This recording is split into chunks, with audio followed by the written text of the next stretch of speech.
Hello friend, কেমন আছো সবাই?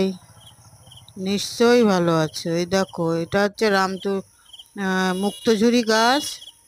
দেখতে রাম তুলসীর মতো, আমার তো সেরকমই মনে হচ্ছে। এই দেখো, মনে হচ্ছে তুলসী মঞ্জুরি।